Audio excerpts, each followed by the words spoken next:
Doktor. Ya. Ya, saya Samantha dari Bernama. Ya, ada dua soalan mengenai keadaan pelajar kita di Mesir. Sebelum ini difahamkan beberapa pelajar Malaysia yang tinggal di asrama negeri di bawah kedutaan Malaysia di Mesir pulang pada April lalu disahkan positif oleh KKM.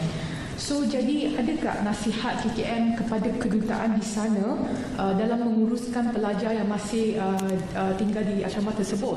Sebab difahamkan tiada lockdown di kawasan itu.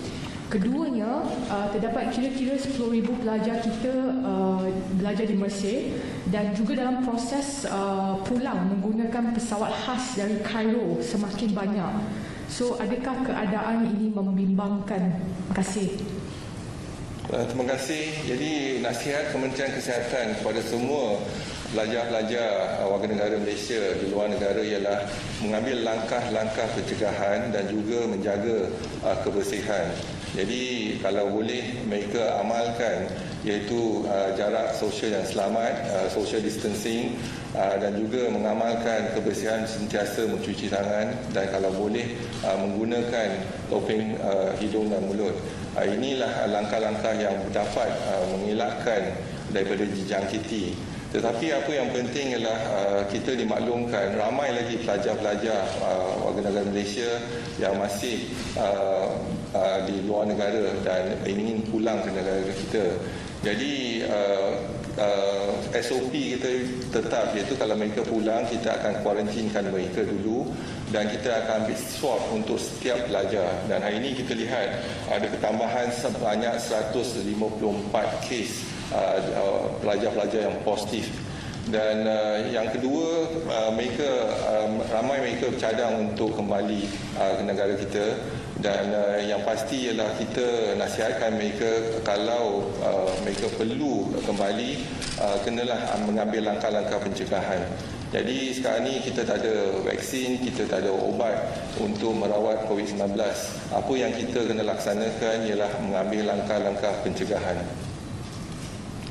Datuk, selepas berunding dengan bakal China, apakah cadangan dan nasihat diberi untuk Malaysia membendung COVID? And then, adakah rawatan herba China dan herba Melayu dicadangkan oleh bakal China? Terima kasih. Kita dah ada perbincangan dengan mereka dan dalam perbincangan tersebut kita membincangkan secara detail daripada tindakan kita secara contohnya di kesihatan awam dan juga berbincang dengan secara teliti dalam isu-isu berkaitan dengan makmal dan juga perawatan di hospital-hospital. Jadi mereka dapat membantu kita dari segi pengalaman mereka, iaitu pengalaman mereka untuk mengendalikan kes-kes contohnya dari segi tindakan dalam kesihatan awam dan juga kita lihat pada penggunaan ubat-ubatan yang telah dikenal pasti. Dan esok kan kita akan ada exit conference bersama dengan mereka dan mungkin kita akan berbincang dengan lebih terperinci lagi. Sekurang-kurangnya mereka memberi keyakinan kepada kita apa tindakan kita yang telah berkesan dan juga kelemahan-kelemahan mereka yang dapat kita belajar dan juga cuba dielakkan untuk kita mengulangi kelemahan yang sedia ada dalam sistem tersebut. Jadi itu penting untuk kita bersama berbincang dengan mereka. Jadi dengan lawatan mereka itu saya rasa Kementerian Kesihatan dan juga warga kementerian yang berbincang mereka sedikit sebanyak dapat manfaat daripada situ. Yang kedua ialah isu menggunakan traditional complementary medicine, iaitu mungkin bukan sebagai satu rawatan tetapi sebagai satu complementary, iaitu untuk penyembuhan yang baik dan sebagainya.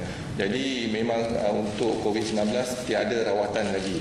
Tetapi apa yang mereka cadangkan ialah cara contohnya penggunaan acupuncture dan juga penggunaan herba dan herba mungkin boleh mempercepatkan kesembuhan ataupun dalam perawatan tersebut. Assalamualaikum Datuk. Sekali dari Bernama. Ada syarikat penerbangan dalam negara yang sudah memulakan penerbangan domestik semalam, dan lepas ni akan ada beberapa penerbangan ke negara Asia Tenggara, contohnya Thailand, Filipina dan Indonesia, tapi penerbangan tu tertakluk kepada keputusan kerajaan dalam tempoh terdekat ni. Jadi nasihat KKM kepada rakyat negara ni yang mungkin mahu melancong dalam tempoh tersebut dengan adanya kemudahan ni, dan jika mengikut kajian KKM, berapa lama sepatutnya masa bagi masyarakat negara ni perlu mengelak dari melancong ke luar negara, dan negara kita juga berapa lama perlu tutup pintu kepada pelancong asing, terutama selepas PKP tamat. Terima kasih. Terima kasih. Jadi kalau kita lihat tindakan, kita ada 4 tindakan setakat ini untuk kita laksanakan dari tempoh PKP 1, 2 dan 3 dan masuk PKP keempat. Tindakan pertama yang paling penting ialah kawalan sempadan. Jadi masih lagi kita pertingkatkan kawalan sempadan. Hari ini kita lihat banyak kes-kes yang kembali dari luar negara, warga negara Malaysia yang didapati positif itu 154 kes.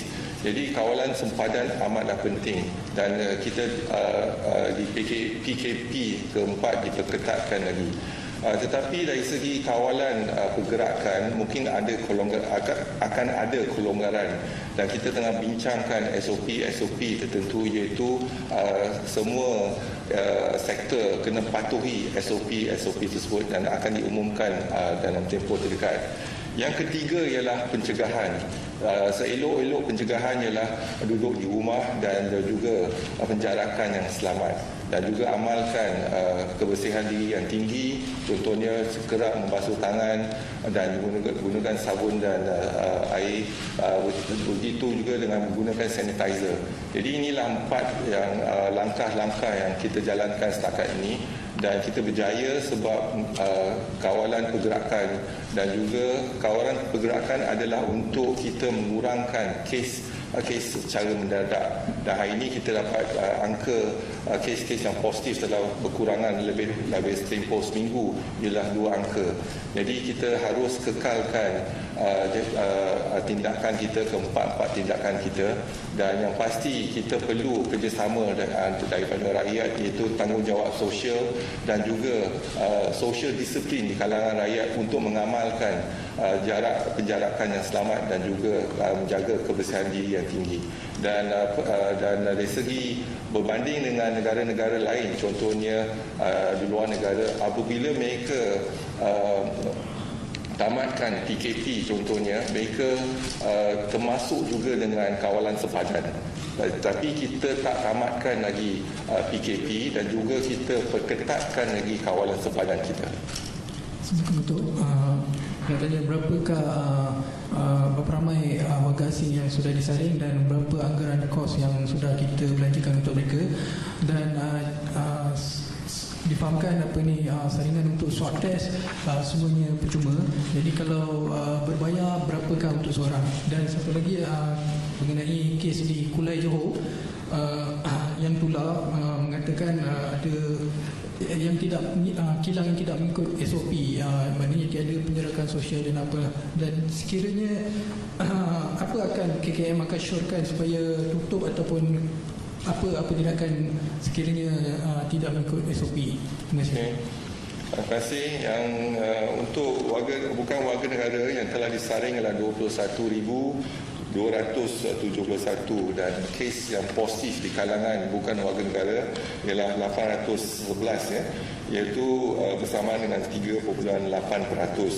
Jadi dalam rawatan 376 masih dalam rawatan, iaitu 46.4%, dan yang telah sembuh bukan warga negara yang telah sembuh 431, iaitu bersamaan dengan 53.1%, dan ada 4 kematian melibatkan bukan warga negara, iaitu 0.5%.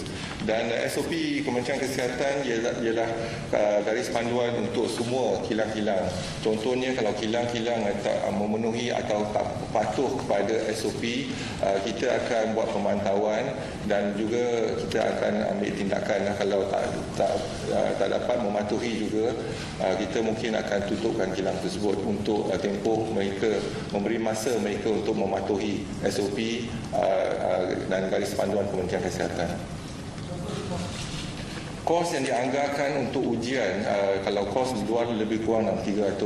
Jadi sekarang ni kalau lebih banyak kita uji, kos dia akan lebih kurang sikit.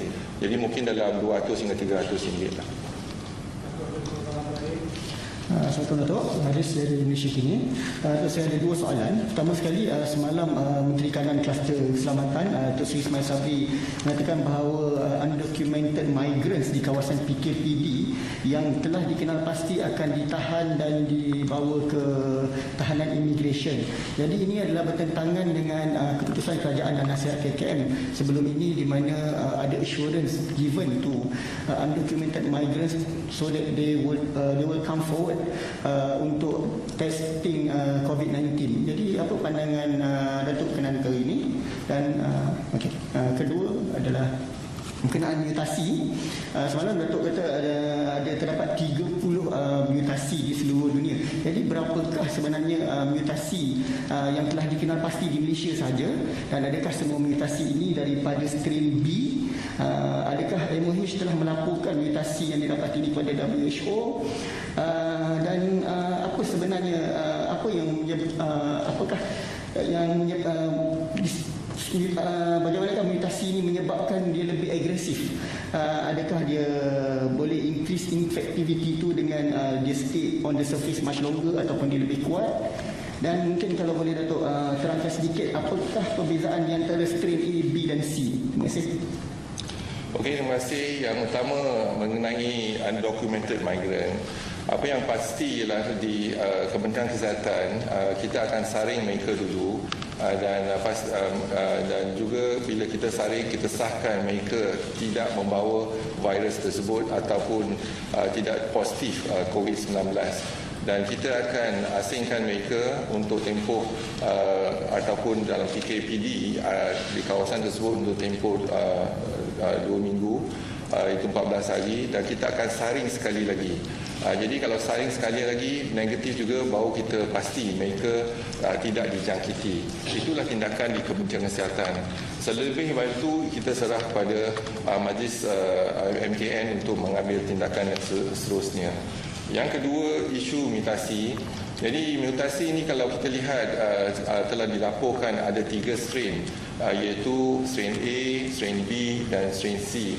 Mungkin asal dia daripada strain A, tetapi strain A daripada kelawar dan sebagainya, tetapi virus tersebut telah ada mutasi dan menjadikan strain B dan B ke strain C, dan telah dimaklumkan iaitu di Wuhan ialah strain B, dan Singapura dan juga di Eropah ialah strain C.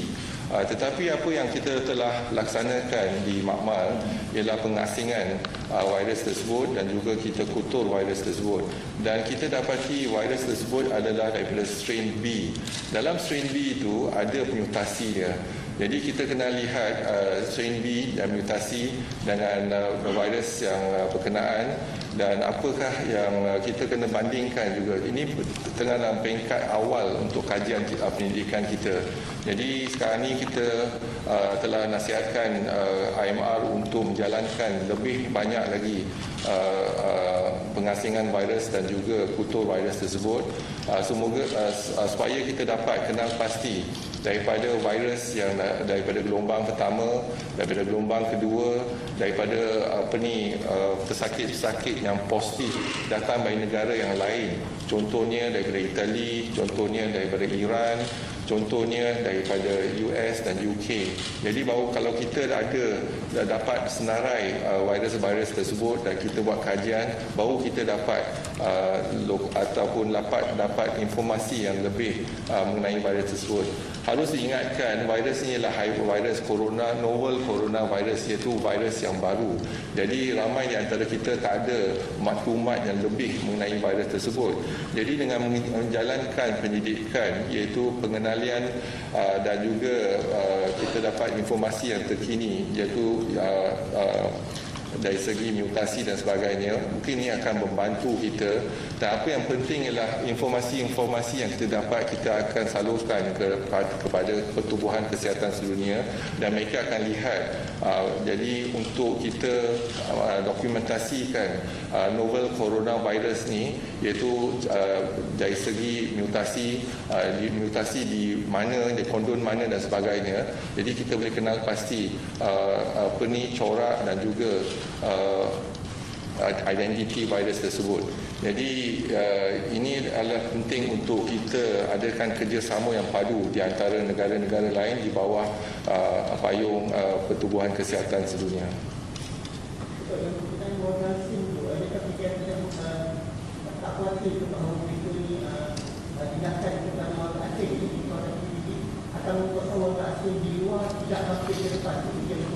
Kalau kita, contohnya kalau kita melaksanakan targeted approach, jadi kita melihat pada satu kawasan lokaliti tersebut dan kita telah kenal pasti warga asing di kawasan tersebut, dan jadi yang penting ialah kita melaksanakan ujian yang pertama. Kalau ujian pertama ialah negatif, kita kena tunggu 14 hari.